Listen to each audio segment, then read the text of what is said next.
औज़ुबिल्लाहिमिनश्शैतानिर्रजीम बिस्मिल्लाहिर्रहमानिर्रहीम। आज एक नए वजीफ़े के साथ हम फिर से हाज़िर हैं। बदकलाम शख्स और औलाद को राह रास्त पर लाई।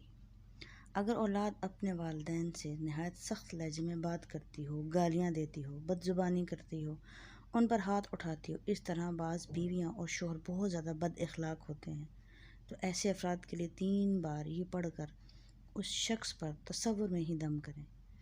कैसा ही मुखालिफ बदज़ुबान और बद अखलाक क्यों न हो, इंशाअल्लाह मरगूब हो जाएगा और बद कलामी छोड़ देगा। तस्वीर या रूबरू होकर भी ये अमल किया जा सकता है, यानी कि किसी की तस्वीर पे या उसके आमने सामने भी ये दम किया जा सकता है। आयात आपके सामने स्क्रीन पे मौजूद है।